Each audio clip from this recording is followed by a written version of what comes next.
Okay, and so as usual, welcome back to a chilly morning. Can I say that? So you might be saying audacity, huh? Why are you saying chilly morning? Chalo, so let's start. Good morning messages from Parth, Rupal, Harshit, Aryant.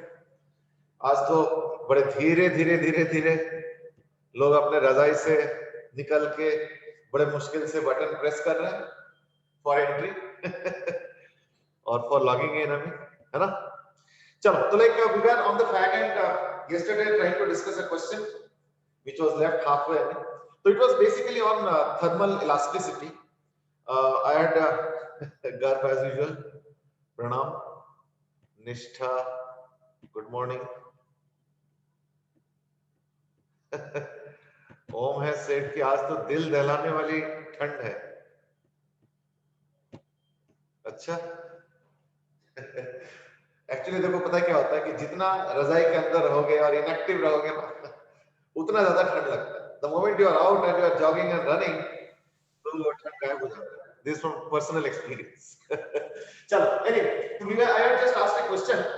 Question लेकिन हमने already कर रखा है. उस type की question हमने कर रखा है. So it is almost a reinforcing of what we already learn. ठीक है ना?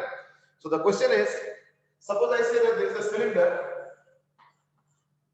a solid cylinder है, ठीक है, with a alpha value of 3 alpha, ठीक है. So the alpha value is 3 alpha and surrounding it is a ring, ठीक है, and the ring is basically rounded in shape, ठीक है. The ring is rounded in shape and the ring has suppose some radius smaller. तो इसका जो radius of cross section ये वाला वो है सपोज स्मॉलर और इसका रेडियस ऑफ सिलेंडर का सॉलिड सिलेंडर का रेडियस है कैपिटल आर. इसका एक्सपेंशन कोएफिशिएंट 3 अल्फा और रिंग वाले मटेरियल का कोएफिशिएंट अल्फा. इसका यंग्स मॉडुलस y है, ठीक है. सो the question is what will be the stress developed in the ring. So the question is, find out the thermal stress developed in ring. ये actually ना देखो ring उतना बड़ा नहीं बनना चाहता. जो रिंग है वो उतना बड़ा नहीं चाहता. ये रिंग का कोएफिशिएंट ऑफ एक्सपेंशन अल्फा है.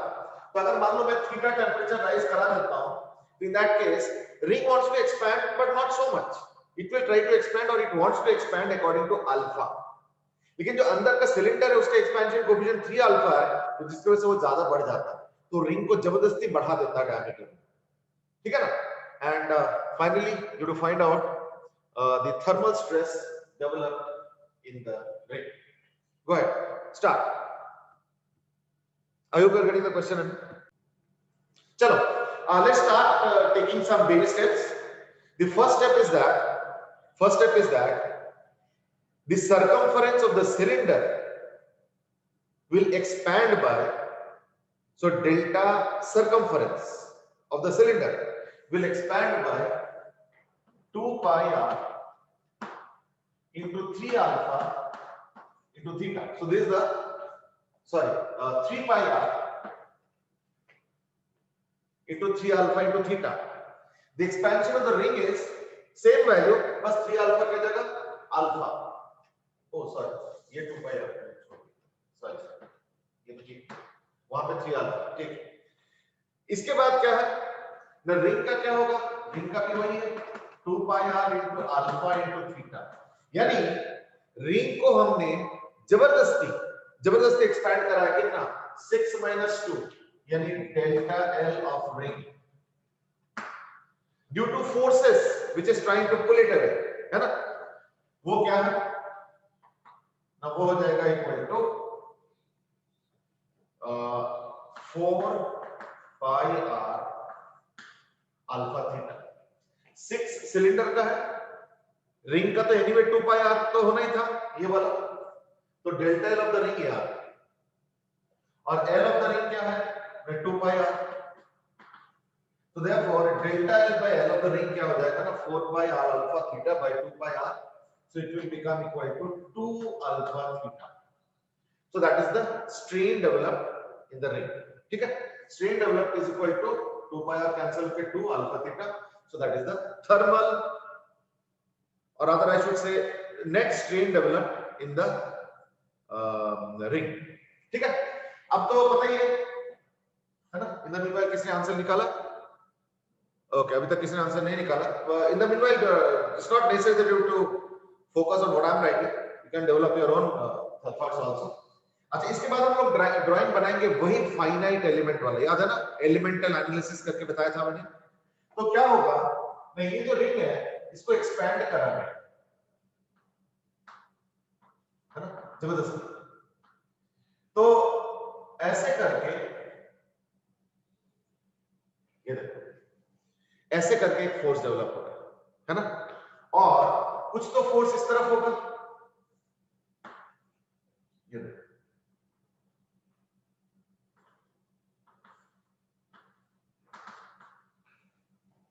तो क्योंकि ये स्ट्रेन डेवलप हो गया है, तो हमें पता है कि Young's modulus is equal to stress by strain. Therefore thermal stress developed will be Young's modulus into strain, and that is equal to 2 alpha theta. So that will be the stress developed in the ring. ठीक है, in the ring. So therefore thermal stress या thermal related stress का value तो आ गया. ठीक है. अब एक सवाल और पूछना था मुझे, ठीक है, और वो ये है कि let us say if you look at the force generated, ठीक है, what is the force generated by this ring on the cylinder per unit length? So there is also another question, and that is find out the force per unit length acting on cylinder. तो उसके लिए हम क्या करेंगे ना, stress तो पता चल चुका है ना. तो स्ट्रेस इनटू अगर मैं एरिया कर देता हूं, स्ट्रेस पता चल चुका है. तो अगर मैं स्ट्रेस इनटू एरिया करता हूं तो क्या होता है, वहां पे फोर्स जनरेटेड आ जाता है. So this force is equal to stress, which is y into 2 alpha theta into pi small r square. ये फोर्स आ गया. और हमें पता है कि ये डेल्टा थीटा होता है,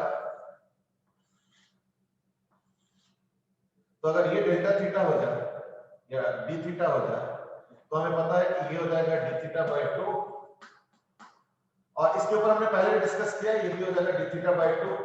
तो जो टेंजेंशियल वो तो कैंसिल कर जाएगा, है ना.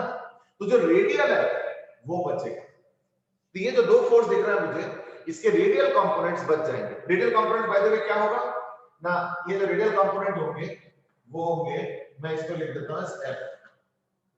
तो F into sine D theta by 2. तो sine into sine D theta by 2 into 2. क्यों? क्योंकि cos डी थीटा बाय 2 वाला तो टेंजेंशियल है, वो तो आपस में बैलेंस हो गया. जो sin डी थीटा बाय 2 वाला कंपोनेंट है वो अंदर की तरफ, तो ट्वाइस करके, क्योंकि उसका भी एक आएगा और इसका भी एक आएगा, है ना. तो ये और ये बैलेंस कर रहा है कौन, normal reaction from the cylinder. तो let us say the normal reaction from the cylinder is suppose some kind of you know, चलो अभी तो फिलहाल n ही लिख लेता हूं. तो n क्या हो जाएगा, yeah. So the normal reaction on a small length of rd theta, ठीक है ना, is this. Now what is the question asking? Question is asking force per unit length. So therefore force per unit length, therefore force per unit length, बल्कि इसको मैं लिख देता हूं, force per unit length. तो force per unit length will become equal to 2f. Sin d theta by 2 will become what? d theta. क्योंकि d theta by 2 और 2 करके d theta आ जाएगा, यानी equal to f d theta by r d theta. ठीक है, and that will become equal to what? ना equal to d theta cancel, F by R. F क्या है ना, F हो गया y 2 alpha theta pi r square upon r कर लो, फिर यहाँ जाएगा y या 2y alpha theta pi small r square by capital. यानी देखो एक्चुअली क्या हो रहा है ना, देखो ये जो रिंग है ये थोड़ा सा ही बढ़ना चाहता है, सिलेंडर उसको जबरदस्ती बढ़ा रहा है, यानी उसको धक्का मार रहा है चारों तरफ ऐसे करके, रेडियली आउटवर्ड्स सिलेंडर ने क्या किया, रिंग को धक्का मार के बाहर कर दिया या बढ़ा दिया, तो इन रिटर्न फिर रिंग भी उसको प्रेस कर रहा है, so it's a counter balancing thing है। तो what is the pressing force पर unit length acting from the ring on the cylinder, और you can say cylinder on the ring, वो भी कैलकुलेशन आ गया, फोर्स पर यूनिट लेंथ हो गया नॉर्मल एक्शन पर यूनिट लेंथ, तो 2 f sin d थीटा मतलब f d थीटा होता है अप्रोक्सीमेटली, वो छोटे एंगल के लिए तो ही होता है, अपॉन r d थीटा, तो f by r and you get the force पर यूनिट लेंथ। तो हमने दो क्वेश्चन सॉल्व किया, एक तो थर्मल स्ट्रेस क्या डेवलप हो रहा है वो निकाला हमने, और दूसरा है कि ये रिंग जो प्रेस कर रहा है सिलेंडर को, ये प्रेसिंग फोर्स पर यूनिट लेंथ कितना है वो भी हमने कैलकुलेट किया। All things in front of you can have it, दिख रहा है, चलो ठीक।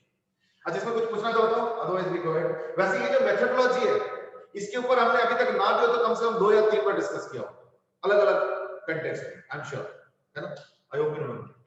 चलो एक बार देखो अच्छे से,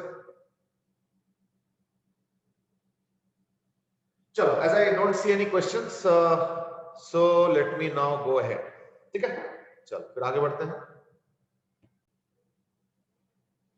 स्ट्रेन 4 अल्फा थीटा आना चाहिए ना, नहीं 4 अल्फा थीटा वो तो एक्सपेंशन हुआ अपॉन फिर 2 पाई आर लेंथ करेंगे ना, तो वो इसलिए 2 कैंसिल हो गया था, मैं समझ गया था वो 4 वाला ही था एक्सपेंशन, एक्सपेंशन 4 ही था ओम पार्टिकुलर असली, और अपन 2 पाई आर भी करेंगे तो इसलिए स्ट्रेन में एक 2 का फैक्टर कम होकर 2 हुआ, अब तो बिठा दिया, पहले पॉइंट आउट करना चाहिए था।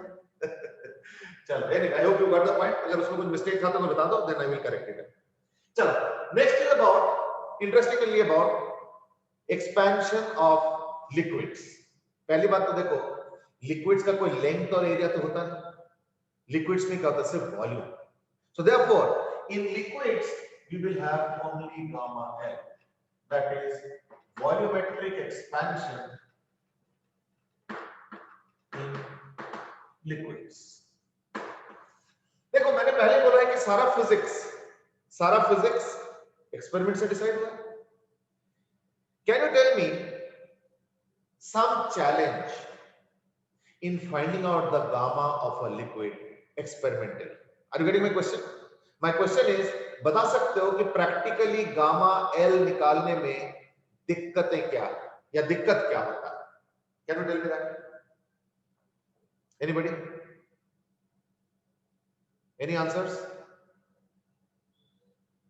कि गामा ऑफ द लिक्विड निकालने में प्रैक्टिकली, ओ ध्रुव शर्मा दास की व्हाट इज गामा? अरे गामा वॉल्यूमेट्रिक एक्सपेंशन कोएफिशिएंट है भाई, वो जो 3 अल्फा होता है सॉलिड के लिए, पर लिक्विड में तो कोई अल्फा बीटा होता नहीं है क्योंकि उसमें तो कोई लेंथ और एरिया डिफाइन नहीं होता है, इसलिए लिक्विड में सिर्फ एक ही एक्सपेंशन कोएफिशिएंट होगा and that is volume, that is volumetric expansion coefficient. यानी एक लिक्विड में क्या होगा ना, delta V will be equal to gamma L into V into theta, ये लिक्विड का होगा। ओके श्रेयसी, ओम एंड सबसे पहले किसने दिया था? आदित्य माथुर। सबसे पहले मतलब इन तीनों ने दिया, सबसे पहले आदित्य माथुर, फिर ओम और Shreyasi. Everybody is giving the right answer, that is practically gamma liquid निकालने में सबसे बड़ा दिक्कत ये हो जाता है कि जब हम एक्सपेरिमेंट करेंगे तो कंटेनर भी तो एक्सपैंड करेगा, and that is why we have three situations. बताता हूं क्या। Suppose you have a container and you are heating it and let's say there is liquid to the brim, ठीक है? So let's say there is liquid to the brim, बिल्कुल भरा हुआ पूरा ऊपर तक। अगर इसको गर्म करोगे तो तीन अलग अलग सिचुएशंस हो सकता है। कैसे? अगर gamma L greater than gamma of the solid, solid मतलब कंटेनर जो सॉलिड का बना हुआ, चाहे लोहे का हो, चाहे स्टील का हो, कॉपर का हो, किसी का भी, उसका भी तो कुछ गामा होगा और एक लिक्विड का भी होगा। तो अगर गामा ऑफ द L अगर गामा ऑफ द सॉलिड से ज्यादा होता है, इन दैट केस क्या होगा ना, ओवरफ्लो होगा।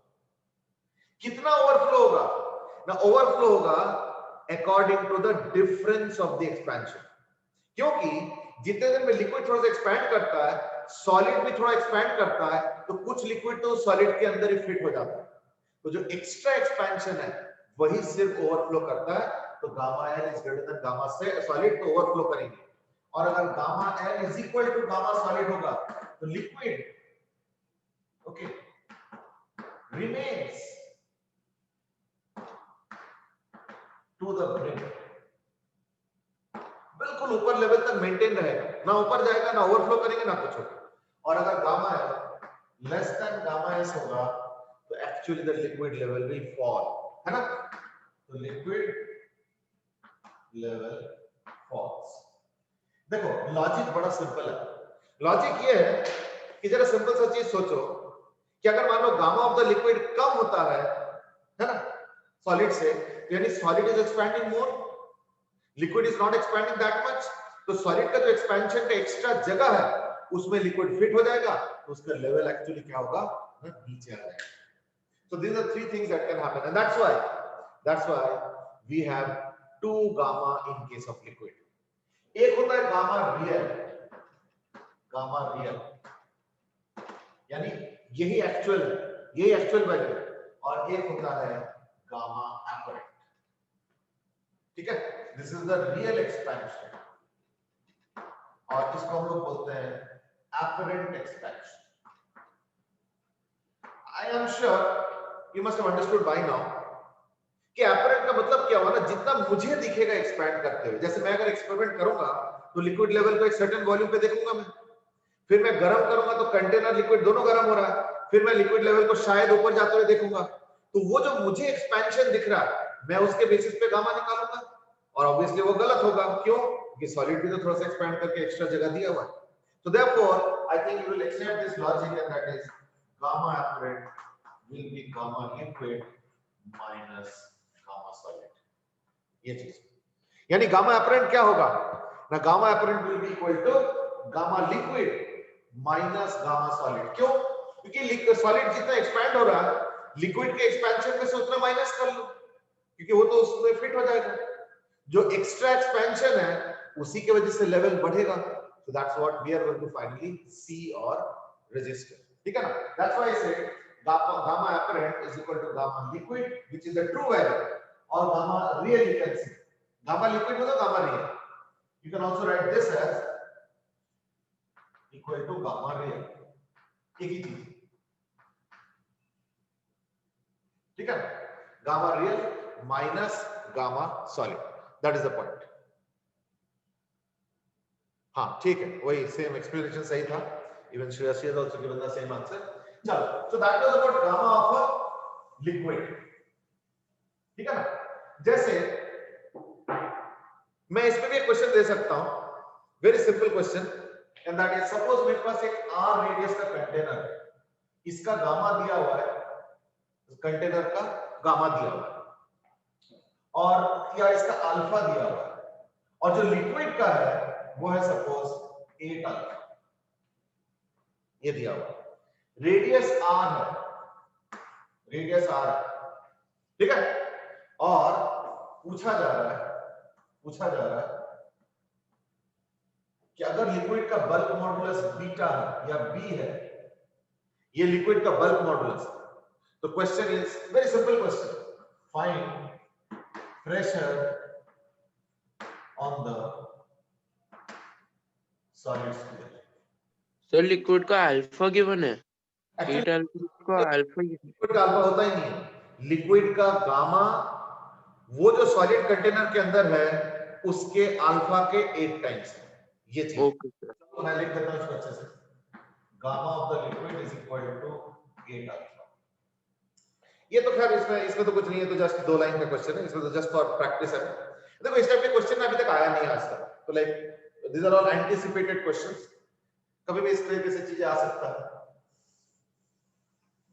As I said earlier, liquid का कोई अल्फा नहीं होता, क्योंकि अल्फा तो लेंथ के ऊपर बेस करके है, बीटा एरिया के ऊपर बेस करके है, तो लिक्विड का कोई लेंथ और एरिया तो डिफाइंड होता नहीं है ना, so therefore there is no alpha in that liquid. से उसका वैल्यू है इसलिए दिया गया। चलो go ahead and give me the answer. इस बार मैं नहीं करूंगा फटाफट, इस बार तुम लोग पहले अटेम्प्ट करो, आई थिंक आंसर आ ही जाएगा। एक्चुअली इसमें तो जस्ट फॉर्मूला पुट करो, आंसर आ जाता है। हमें पता है कि बल्क मॉडुलस जो होता है वो होता है minus of delta P by delta V by V, है ना? तो I think that will give me the value of delta P. तो माइनस का तो कुछ खास सिग्निफिकेंस नहीं है, इस माइनस का सिर्फ ये है कि इस बार मैं अज्यूम कर रहा हूं कि लिक्विड इतना एक्सपेंड करने वाला था और उसको कंप्रेस कर दिया गया, that's the way to assume it. तो देयरफॉर मैं लिखूंगा delta P in magnitude, delta P का जो मैग्नीट्यूड है ना, pressure, that will be equal to bulk modulus B into delta V by V. अब डेल्टा वी क्या होगा, है ना? डेल्टा वी है bulk modulus B into delta V. हम कैसे निकालेंगे ना, ये एक्सपेंड करना चाहता है 8 alpha into V into theta, ठीक है ना?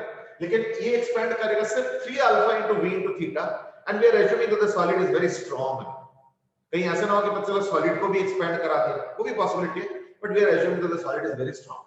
तो देयरफॉर क्या हो गया ना, 5 alpha into V into theta by V, delta V by V by V. तो वी तो कैंसिल, बस दैट्स इट। यानी डेल्टा पी का जो मैग्नीट्यूड आ जाएगा वो आएगा 5 alpha theta into V, as simple as that. As I said, this question is too easy, ठीक है ना? Aditya and they have given almost immediate answers और सही आंसर भी दिया है ना? I think you must have seen it already. अब ध्रुव शर्मा ने भी 5 अल्फा कैसे आया? और देखो एक्चुअली क्या है, देखो इसका वॉल्यूमेट्रिक एक्सपेंशन ये अल्फा दिया हुआ ना, तो इसका वॉल्यूमेट्रिक एक्सपेंशन 3 अल्फा, यानी जो डेल्टा वी होगा वो होगा 8 alpha into V theta minus solid का होगा 3 अल्फा इनटू वी, बस। तो therefore 5 alpha into V is equal to 5 alpha into V, तो ये दिख रहा है 5 alpha into V. I think rest follows itself, है ना? I think rest is quite easy, ठीक है? चलो let's end the discussion on expansion here only. As I said, these are very small topics. यहीं पे आज इसको खत्म करते हैं।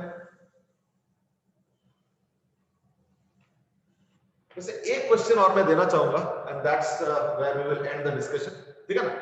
And that is, suppose मैंने क्या किया, एक में मैंने वो बनाया, एक सिस्टम ऑफ 3 रॉड्स बनाया, एक सिस्टम ऑफ 3 रॉड्स बनाया, तीनों का लेंथ सेम है, ठीक है? तीनों का ऑब्वियसली लेंथ L है, इसका एरिया 2a है, इसका एरिया 2a है, इसका यंग्स मॉडुलस 2 अल्फा है और इसका एक्सपेंशन कोएफिशिएंट 2 अल्फा है, और यहां पे एक रिजिड बॉडी दिया हुआ।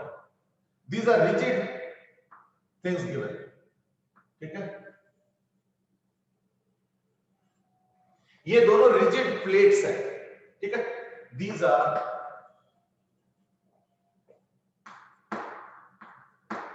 रिजिड प्लेट्स, और इसका दिया हुआ है alpha y and a।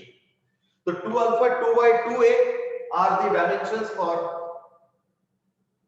This also 2 alpha and 2y।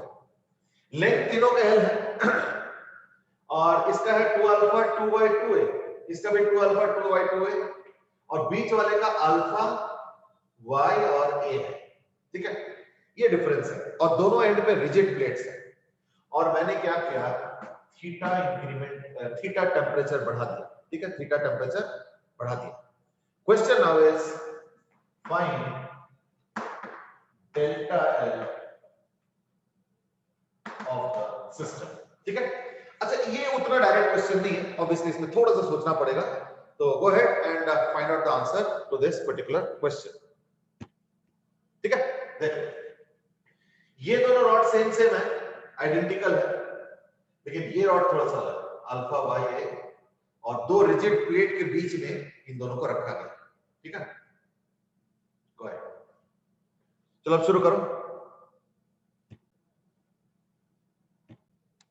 I've already got one answer and also one question.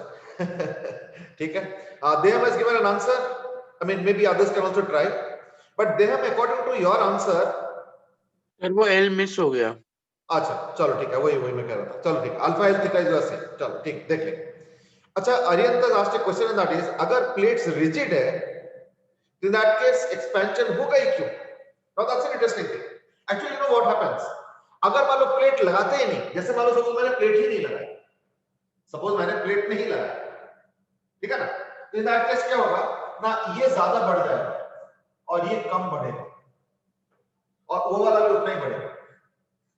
अगर मान लो रिजिड प्लेट नहीं लगाओगे और अगर इस तरफ फिक्स कर दो, तो ये ज्यादा बढ़ जाएगा, ये कम बढ़ेगा, ये भी ज्यादा बढ़ेगा।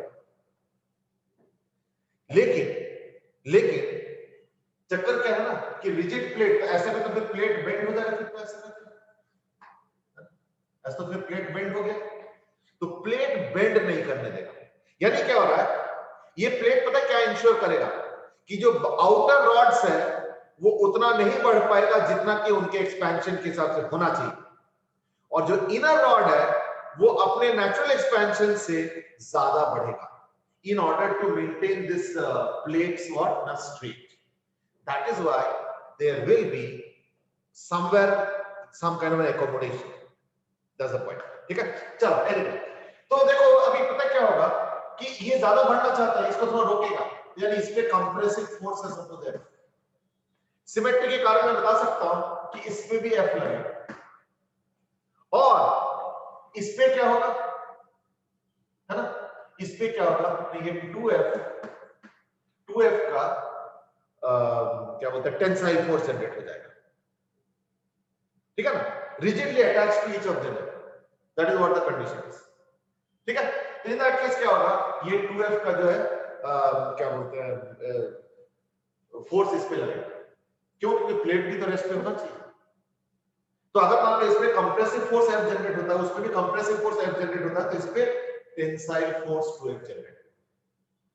अब देखो तीनों का लेंथ इंक्रीमेंट बराबर होना चाहिए, तो मैं क्या लिखूंगा, ऊपर वाले का लेंथ इंक्रीमेंट क्या होगा, 2 alpha into L into theta. This is supposed to be the natural expansion minus the compression because of the force. तो क्या होगा, minus F into L by A y, compression हो जाएगा, तो नेट एक्सपेंशन ही आ गया equal to इसका कितना होना चाहिए, इसका होना चाहिए alpha L theta, 2 alpha L theta की जगह alpha L theta plus F L by A Y. ये हो गया तरीका निकालने का एफ।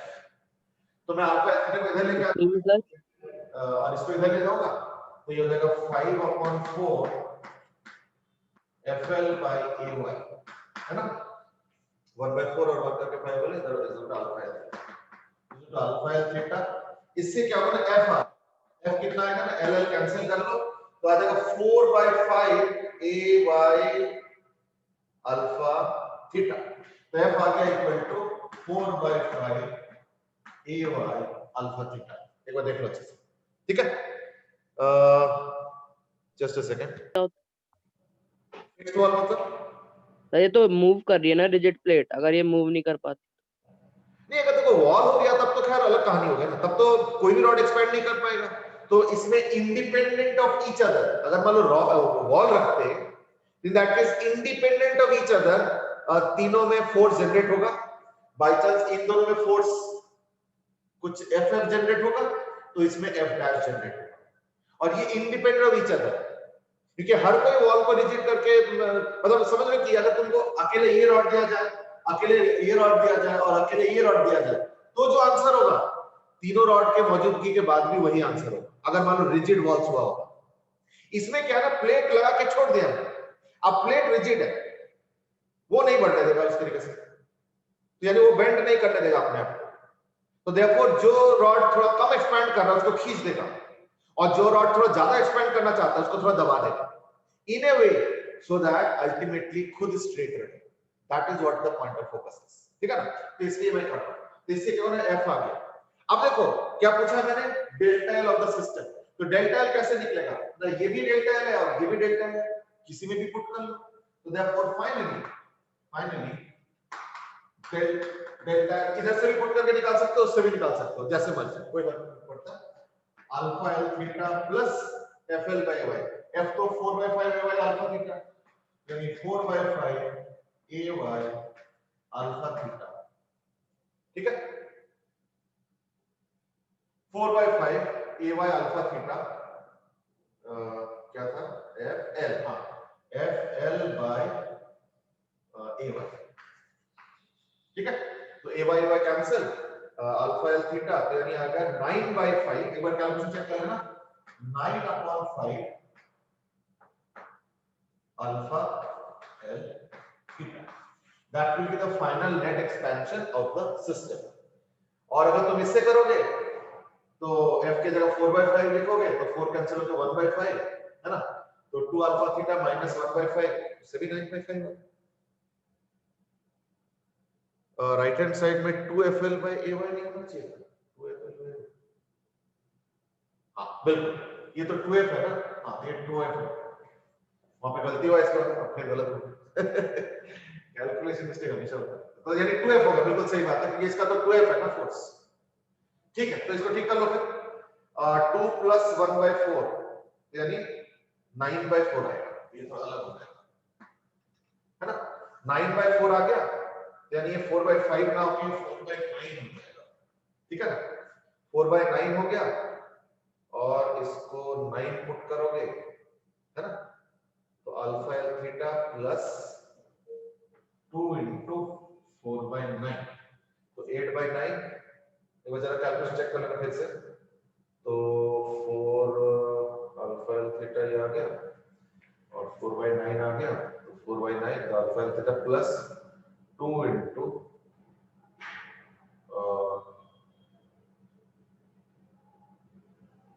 हाँ ठीक है, तो 8/9 यानी 17/9 आ रहा है,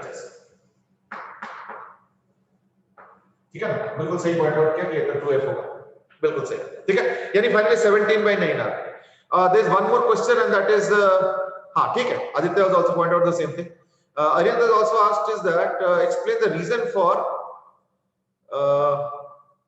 f and 2f. Krish has also asked कि लेफ्ट से भी फोर्स लगेगा या नहीं, वो तो देखो आएगा, वो एक्चुअली पता क्या होगा, ये f और f ऐसे होगा और इसका 2f और 2f ऐसे होगा और इसका f और f ऐसे होगा, यानी ये रॉड को ऐसे ff मिलेगा, बीच वाले को 2f मिलेगा और इधर का ff मिलेगा।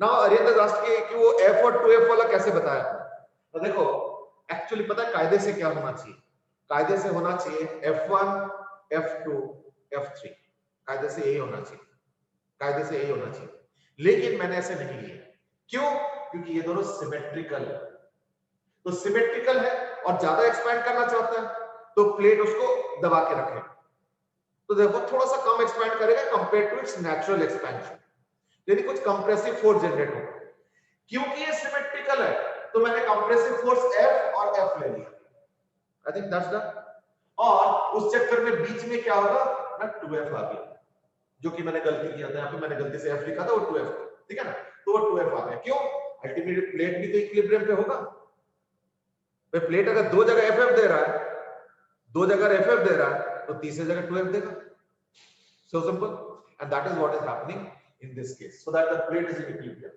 इस तरीके से मैंने चूज किया F और 2F का वैल्यू, और अगर सिमेट्री नहीं होता तो मैं F1 F2 F3 लिखता और फिर मैं लिखता कि F1 और F2 और F3 मिला के नेट 0 आना चाहिए, तो वो जनरलाइज्ड होता है, पर ठीक है, I think this is good enough, तो एटलीस्ट हमारे पास आंसर आ चुका है, ठीक है ना। तो क्रिश आई हैव एक्सप्लेन कि वो लेफ्ट और राइट में क्या चल रहा है, फोर्स दोनों साइड पे लगेगा, मैंने ड्राइंग एक ही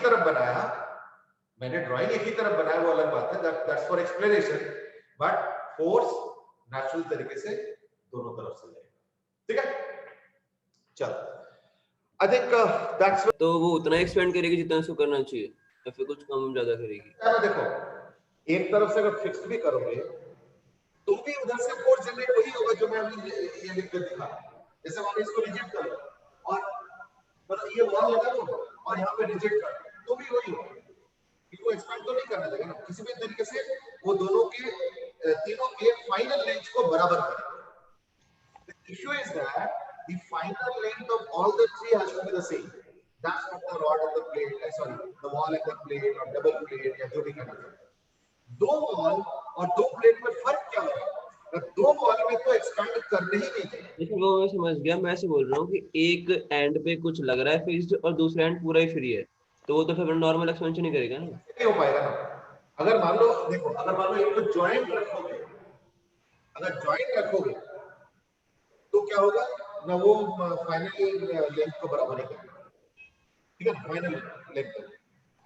और अगर जॉइंट नहीं है, फ्री है, और अगर ये प्लेट है, तब तो कुछ होगा ही नहीं, तब तो पता क्या होगा, ये जस्ट डिस्प्लेस हो, तब तो पता क्या फाइनल ऐसे हो जाएगा। अगर मान लो वॉल है, जस्ट ऐसे ही वॉल, तो फिर फाइनल ऐसे हो जाएगा।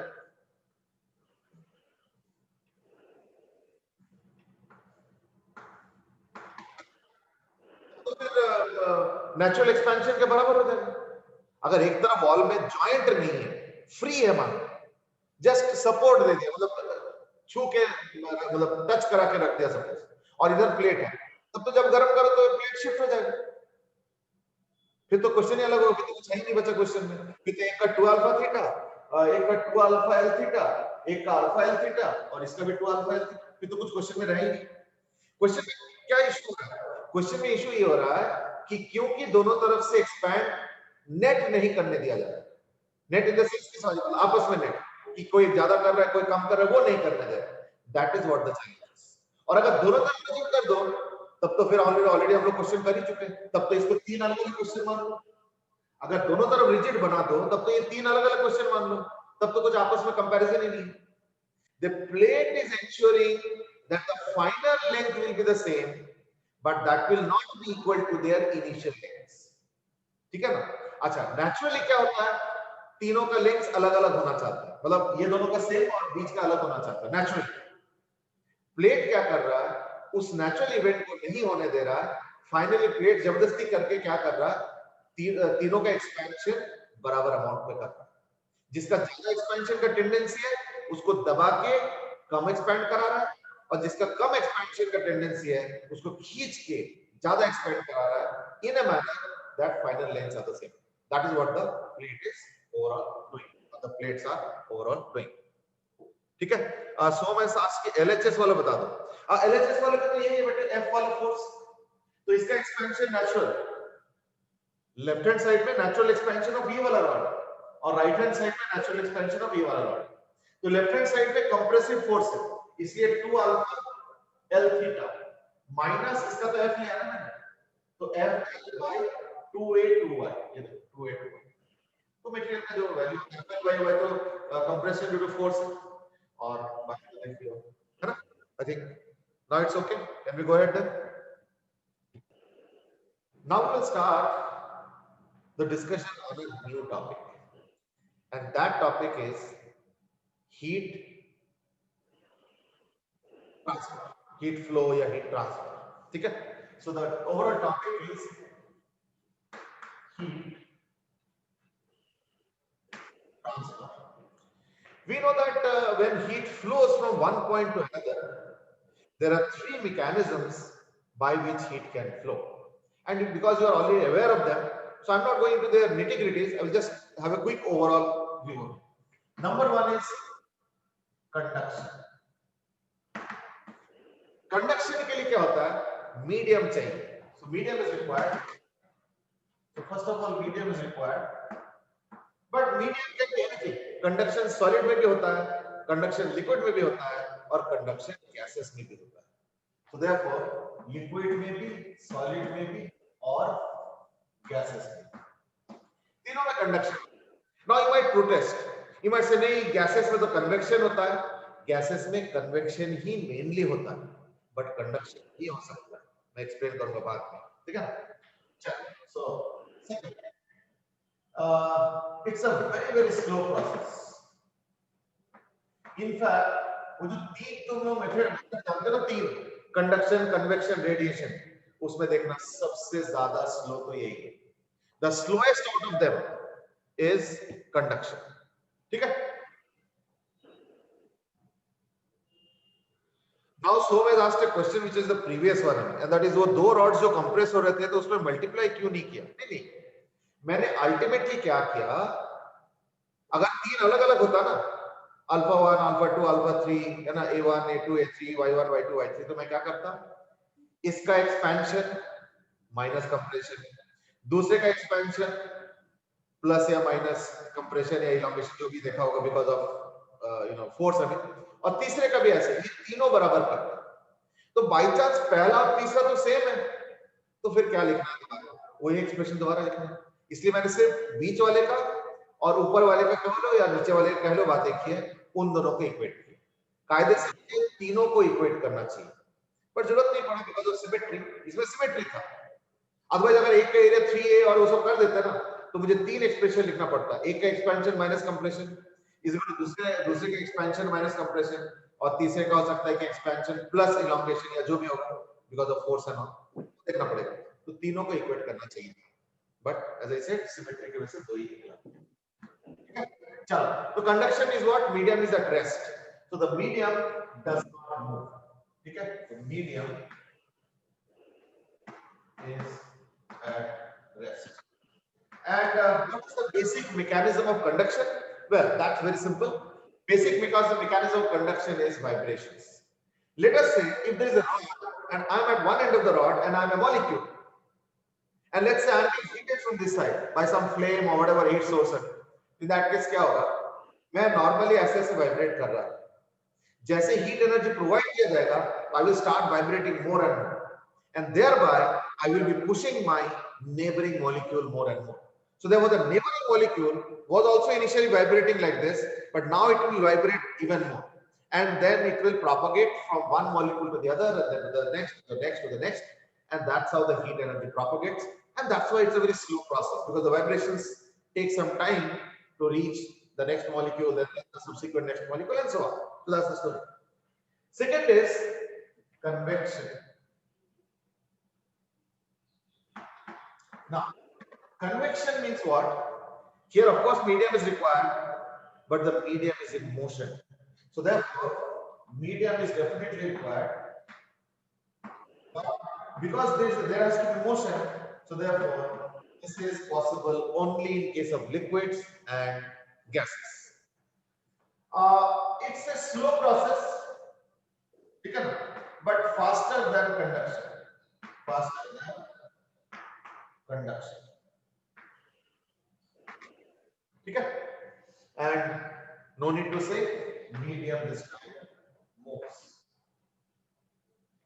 Third is radiation. Now radiation is the fastest. Medium not required at all. Medium not required. And it is the fastest. Why? Because radiation actually takes place or travels at the speed of light. So, as you can see, so travels with speed of light. So therefore, no need to say that radiation is the fastest amongst all the three. Very simple. अब हम एक काम करते हैं, सबसे पहले शुरू करते हैं डिस्कशन ऑन कंडक्शन। कन्वेक्शन में क्या होता है? कन्वेक्शन में क्या होता है, जैसे मान लो सॉलिड सरफेस है और मान लो आसपास मीडियम है, गैसेस। अगर तुम सॉलिड को हीट करते हो तो सॉलिड के जो सरफेस के मॉलिक्यूल्स है वो वाइब्रेट करते हैं। वाइब्रेट तो खैर पहले भी कर रहा था, तो उसके साथ एयर मॉलिक्यूल्स आके हिट कर रहे थे and so on, but now the vibrations are more, so there the air particles are hit, so they are thrown away. इससे क्या होता है, एयर पार्टिकल्स को ज्यादा वेलोसिटी मिल गई, यानी एयर पार्टिकल्स का टेंपरेचर बढ़ गया। और हमें पता है गैसेस में कि अगर टेंपरेचर बढ़ा दो उस तरीके से तो डेंसिटी हल्का सा कम हो जाता है, तो क्या होता है, वो ऊपर चला जाता है, and then relatively colder air comes and takes its place. So that is the basic methodology of convection. What about radiation? Radiation is consisted by what? Electromagnetic waves, and once it starts from a body, it goes on and on, I mean, till wherever it is absorbed or reflected, whatever, at the speed of light in that particular medium. Vacuum होगा तो obviously you know 3 × 10⁸, but कोई और medium होगा तो refractive index work. चलो, now let's discuss about conduction, because that's what we have. Conduction में क्या होता है, देखो, suppose I take a rod of length और उसका एरिया क्रॉस सेक्शन की, और मैंने इसको साइड से थर्मली इंसुलेट कर दिया, और सपोज मैं क्या करता हूं, मैं इसको हीट करता हूं, है ना, यहां से। लेट अस से इसका टेंपरेचर θ1 है और इसका टेम्परेचर θ2 है, नो नीड टू से θ1 greater than θ2, तो ऐसे में क्या होगा, heat will start flowing from the left to the right, so the heat will start flowing like this. Now I give you an equation and that is called as steady state. So in steady state, Achha, I hope you have by now understood why I am insulating thermally the sides. That's because otherwise what will happen is that when you heat one end, then heat will also start coming out from the sides, apart from going to the other end of the rod. So then the calculus will be totally different. Hence, to avoid complications in the calculations, I am insulating the sides thermally, so that now heat has only one route to go, and that is what? Along the length of the rod. So in steady state, the rate of heat flow, dq dt, is equal to rate of heat flow, which is taking place from here to here. So this is the dq dt. Now, as I said, all physics is based on experiments. तो ये भी experiment से ही निकला है, ठीक है ना? और क्या निकला है? dq dt is proportional to the temperature difference, it is proportional to the area of cross section, inversely proportional to the length. I think these are logical things. क्योंकि length ज्यादा रखोगे तो क्या होगा? कम rate पे flow होगा. Area ज्यादा रखोगे तो ज्यादा area मिल रहा है flow करने के लिए. Temperature difference ज्यादा होगा तो और ज्यादा उसको इंसेंटिव मिल रहा है हीट फ्लो करने के लिए. I think they are very logical things. तो ये सब एक्सपेरिमेंटली डिसाइड किया गया वैसे तो, एंड दैट इज, मैं सीधे उस पे आ जाता हूं. और ये सारे प्रोपोर्शनैलिटी को जब ज्वाइन करते हैं तो कांस्टेंट भी होता है, तो I am keeping everything now. तो therefore dq dt will become k a θ1 minus θ2 by. By the way, ये जो टर्म है θ1 minus θ2 by L, isn't it similar to h1 minus h2 by L? है ना? तो यहाँ पे θ1 minus θ2 by L, इसको हम लोग कहते हैं this particular quantity is also called as temperature or thermal gradient. ठीक है, thermal gradient. Now all these are very you can say logical things actually. Now let me explain why. देखो, that the rate of heat flow should be inversely proportional to length is a very day to day thing. हमें जैसे अभी देखा ही होगा कि हम लोग का जो बर्नर होता है उसमें देखा होगा फ्लेम होता है ना, हम लोग वो रखते हैं ऐसे करके container, and then we have a handle like this. ये हैंडल ऐसे क्यों है?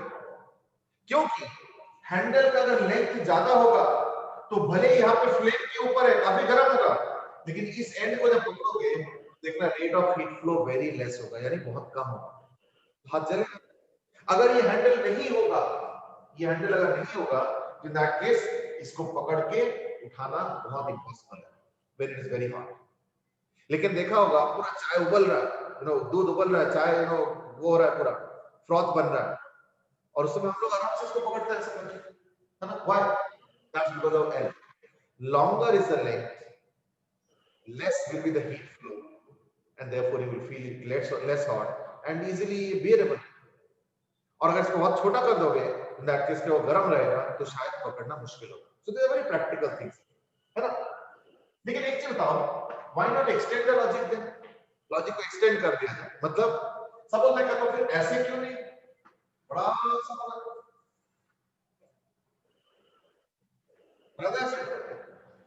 क्या इसमें कोई दिक्कत है? तो देखो next time I bye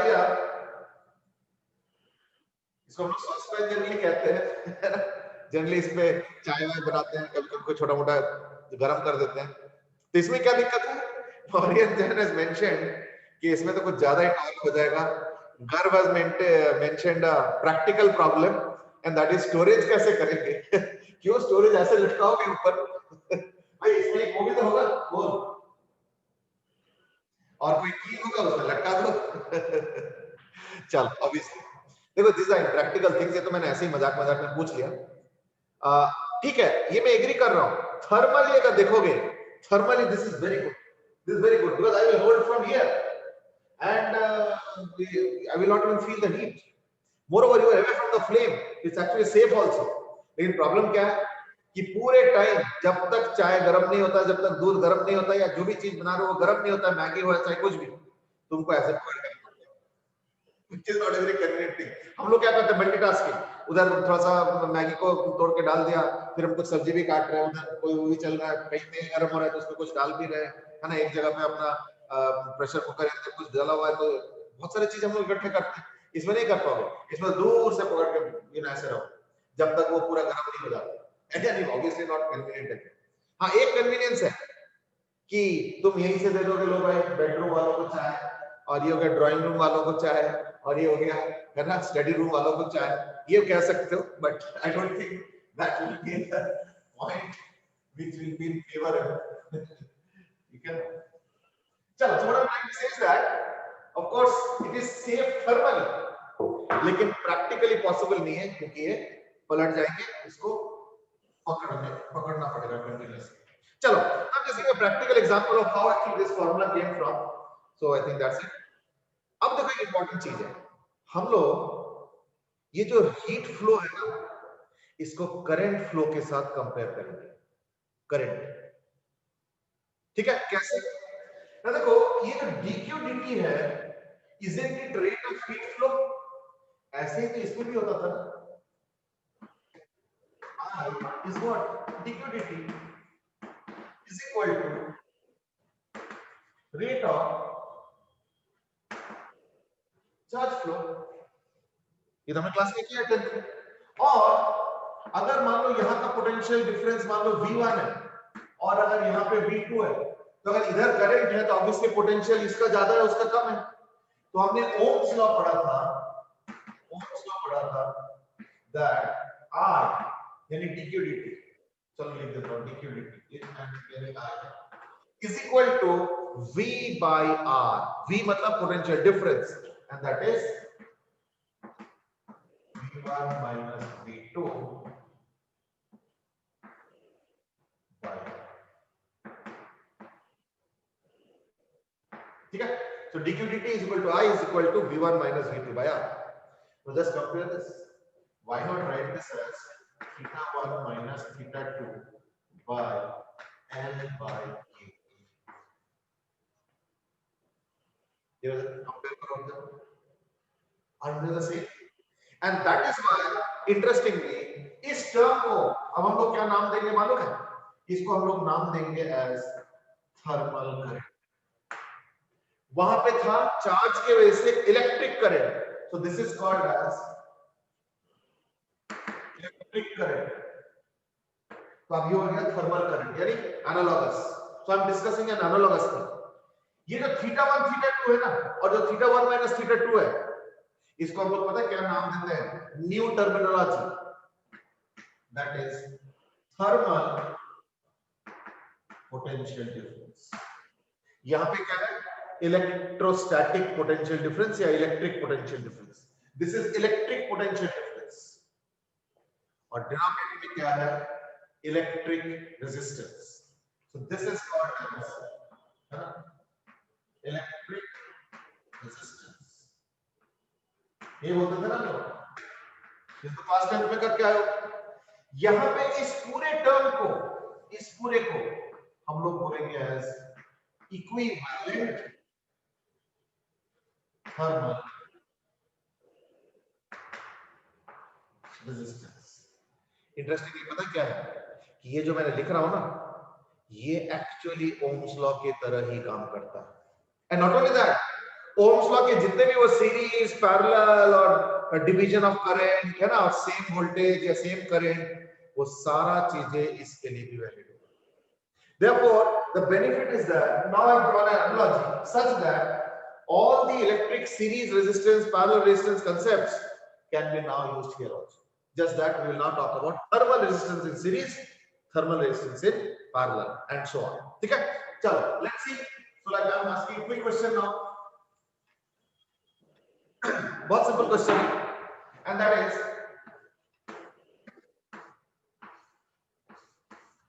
suppose ये थर्मल इंसुलेटेड है साइड से, नहीं तो साइड से हीट चला जाएगा, वो तो अलाउड नहीं है।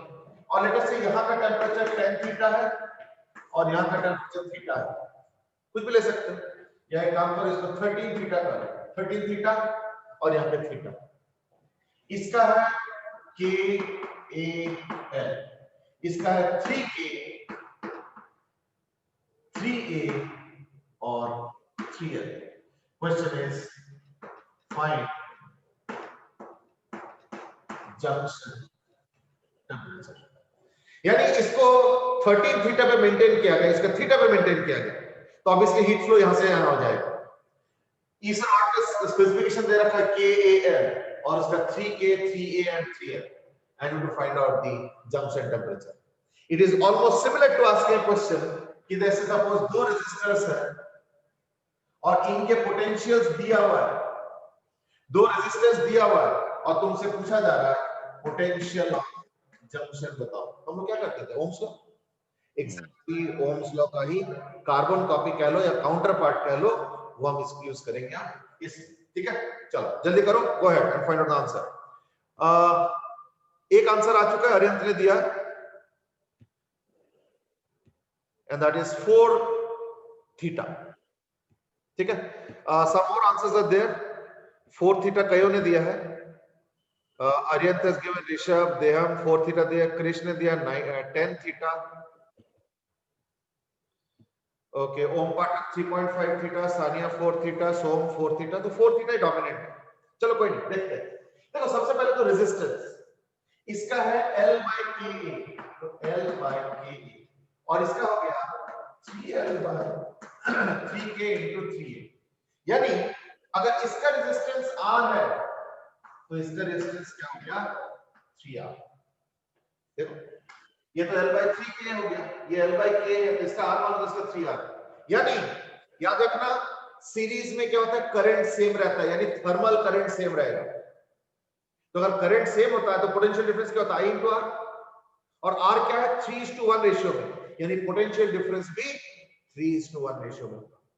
Bye the way potential difference है कितना, 13 और थीटा की वजह से 12 थीटा, उसको 3:1 में डिवाइड करना है, यानी 9 और 3, तो या तो इधर से 9 कम करो या तो उधर से 3 बढ़ाओ, and you will get a quick answer of what, either you say it as 13 theta minus 9 theta, or ठीक है ना, or you can say theta plus 3 theta।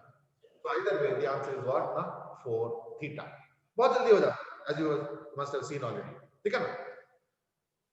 Okay, some people have now started changing the answer। ध्रुव ने पहले 8 theta दिए थे, but अभी उन्होंने भी, ध्रुव ने भी 4 थीटा कर दिया, ठीक है। I think that was obvious। So therefore we can easily find out the temperature assumption।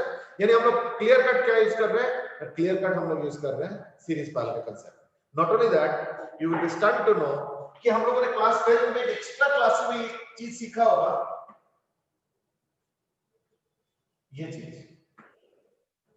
याद है, इसको क्या बोलते हैं, What is it called? इस टाइप के अरेंजमेंट को क्या बोलते हैं, व्हीटस्टोन ब्रिज, है ना, बिल्कुल सही। वेल बैलेंस जरूरी नहीं है, अभी एक आंसर है कि बैलेंस्ड है, नहीं बैलेंस्ड का तो अभी मैंने बोला नहीं। Yes it is called as a Wheatstone bridge. Balanced है या नहीं मुझे नहीं पता, अरिहंत सिर्फ से बैलेंस्ड, बाकी लोगों ने बोला व्हीटस्टोन ब्रिज, बिल्कुल सही है, ध्रुव गुप्ता, अरिहंत सबने बोला। अगर मान लो इनका रेजिस्टेंस रेशियो, अगर इन दोनों के रेजिस्टेंस रेशियो के बराबर हो जाए, इन दैट केस क्या होगा ना, इस रेजिस्टेंस में कोई करंट फ्लो नहीं करेगा, ठीक है। अब सुनो, अगर तुम यहाँ पे 4 रॉड्स रखो, जैसे मान लो ऐसे रॉड्स रख दिए 4,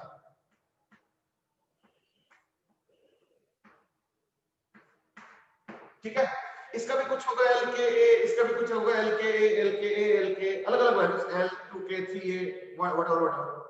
अगर इन दोनों का रेशियो इसके रेशियो के बराबर हो जाता है, in that case there will be 2 important things happening। Number 1, इसके थ्रू कोई हीट फ्लो नहीं होगा, और उसी से दूसरा क्या बोलते हैं, कंक्लूड कर सकते हैं, वो क्या, कि ये point, this point will have the same temperature as this point, यानी इस पॉइंट का और इस पॉइंट का टेम्परेचर सेम रहेगा, चाहे यहां और यहां कुछ भी टेम्परेचर रखे, बढ़ा दो घटा दो कोई बात नहीं, उन दोनों पॉइंट का टेम्परेचर सेम रहे, all of course in steady state. यानी we can use even the concept of Wheatstone bridge that we studied electric resistance. Even that also can be used for thermal resistance that we are studying here. तो मेरे कहने का मतलब ये है कि पूरे इलेक्ट्रिक सर्किट का थ्योरी अब हम लोग यहाँ पे भी यूज कर सकते हैं। वैसे बाय द वे इंटरेस्टिंग चीज देखो, इलेक्ट्रिक सर्किट का थ्योरी हम लोगों ने एक और जगह यूज किया। कहाँ पे ना, पॉइजनस इक्वेशन। तो वहां पे हमने बोला था कि अंडरग्राउंड पूरा जो पाइप का नेटवर्क होता है जिसमें पानी इधर से उधर जाता है सीरीज पैरेलल के फॉर्म में, वो सारा क्या है, it is nothing but carbon copy of electric circuit. बस ये कि इलेक्ट्रिक सर्किट की जगह वहां पे हमने डिस्कस किया था हाइड्रोलॉजिकल सर्किट, यानी वाटर सर्किट, यानी पाइप के थ्रू वाटर का फ्लो सीरीज पैरेलल, ये वो सब। और अब हम लोग डिस्कस कर रहे हैं थर्मल रेजिस्टेंस यानी हीट करंट, और वहां पे भी वही इलेक्ट्रिक सर्किट का थ्योरी काम करता है।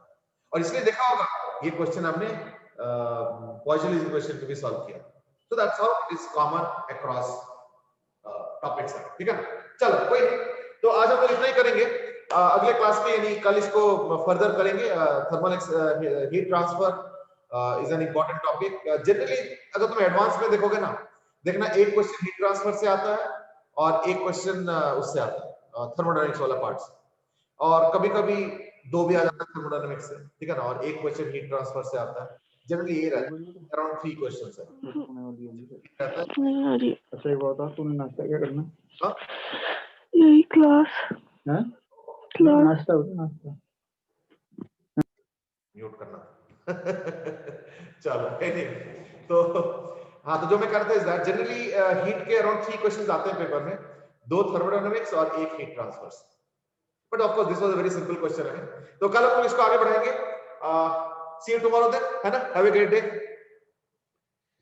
कृष्ण दास की जब बैलेंस्ड होगा तभी नहीं जाएगा, या तभी मैंने बोला ना बैलेंस्ड होगा, तभी ये दोनों का रेशियो बराबर होगा।